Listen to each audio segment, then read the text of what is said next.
Mistakes are tough, and everybody makes them. But when it comes to language learning, you don't have to, because I went ahead and made them for you, and now I'm here to tell you how to avoid them. What's up, everyone? My name's Ian, and I'm a polyglot from the United States, and I've been learning languages for many years now, and I currently speak 7 languages. And in those 7 years, there's a lot of things that I've learned, and there's a lot of mistakes that I've made in order to learn those lessons. And one of the biggest things I've learned is that language learning is hard.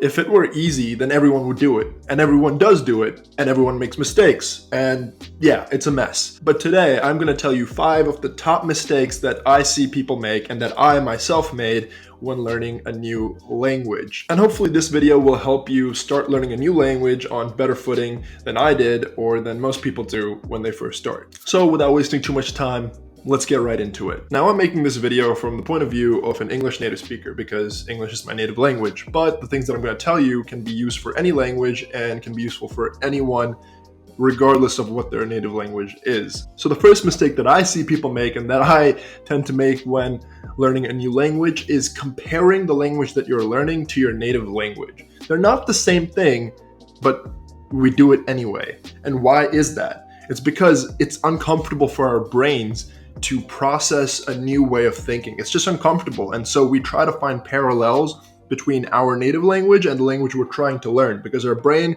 is trying to take this new language and fit it into the mold that's been left behind by our native language. And that's a problem. We need to stop doing this, regardless of how uncomfortable it is, especially in the beginning when it's the hardest. What most of you guys are probably trying to do when you first start learning a new language is you think of a sentence in your native language before you even come up with it in the new language that you're learning, and then you try to say the same thing in the new language. And it can be so frustrating because you're like, I don't know the words. I don't know how to do it. It just doesn't make sense. And part of the problem is the fact that you're trying to say it the way you would in your native language. For example, you think of a very complex sentence in your native language, and now you want to say it in your target language. More often than not, you're going to try to think of all the words and adjectives and prepositions that you use to come up with it in your native language just so you can say the exact same thing in the new language. But if you don't limit yourself by trying to say the exact same sentence in the new language, you can get the main idea across using many different alternatives. Take that same exact complex sentence and break it up into 3 or 4 different simple sentences that you do know how to say. Now all of a sudden it's a lot less frustrating and it's easier to say.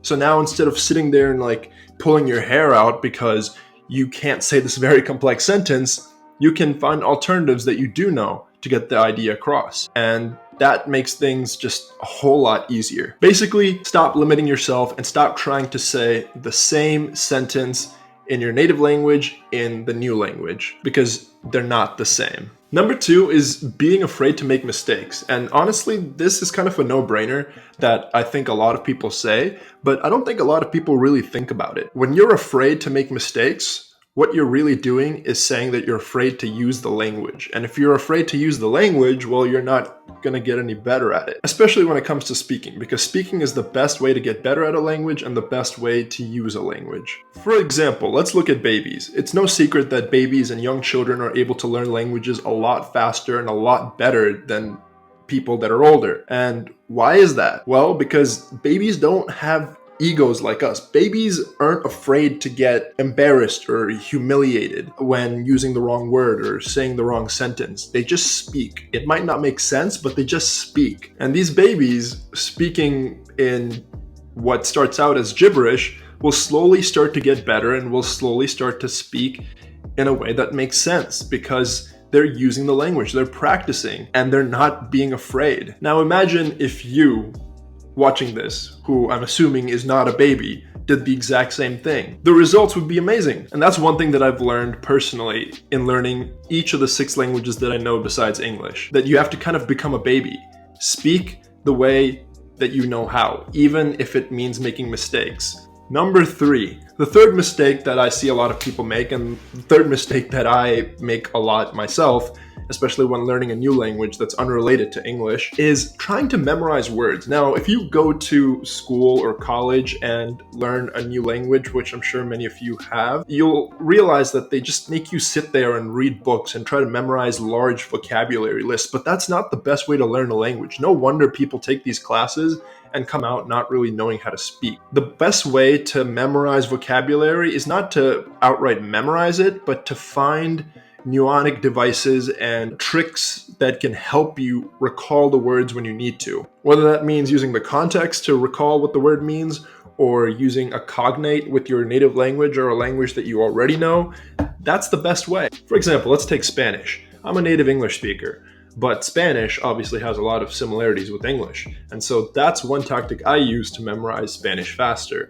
For example, the word to remember in Spanish is recordar. And the way that I was able to remember that isn't by sitting there and telling myself over and over again that recordar means to remember. I drew parallels. Recordar sounds like the English word for record.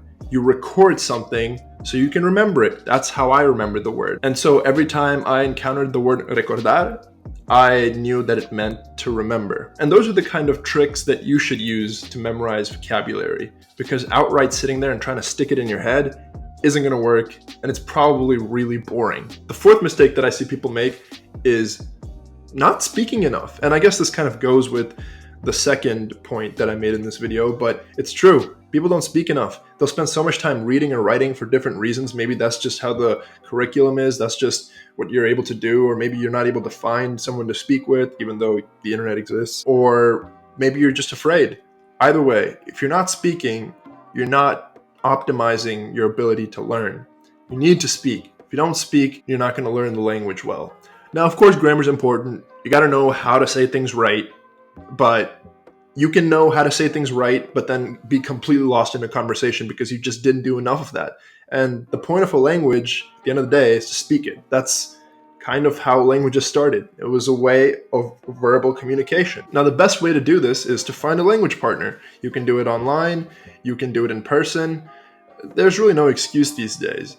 I personally don't have a lot of people around me or in my city that speak the languages that I do, and so I practice online. I go on Discord, I join servers, and I talk to people.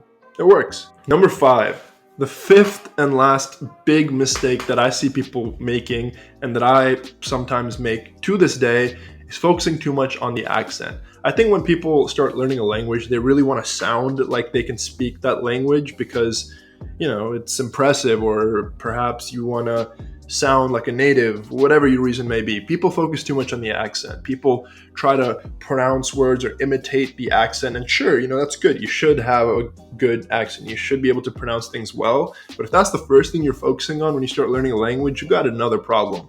You could have the best accent in the world, but if you can't speak and you speak at the same pace as a sloth, it's kind of like, what the hell is going on? That's one thing that I think should be saved for later. Start with good pronunciation. Yeah, learn pronunciation rules, but the accent's not that important. Like if you just started learning English, forget trying to sound British or American, because if you can't speak straight or fluid, it's gonna sound wonky. Not to mention that some people get so sucked into having a good accent that they just forget how to speak and take things back to the basics. But anyway, that's my little tantrum. All right, guys, those were 5 mistakes that I've encountered and that I've made over the past 7, 8, 9 years of language learning, so that you guys don't have to. And hopefully you're not like me and don't spend the next few years making these exact same mistakes, so that you can learn them at the end of your language learning journey. And hopefully this helps you improve your language learning process. Because if it did, then don't forget to leave a like, comment, and subscribe, because that helps me out. I'm a small little channel. The algorithm doesn't like us, but the algorithm likes the likes. But if you have any questions that go beyond what I've mentioned in this video, leave them down below and I'll try my best to get back to you. And check out my other videos if you haven't already, because I've probably made a video on one of the languages that you're studying. Might be useful as well. But anyways, that was my tantrum.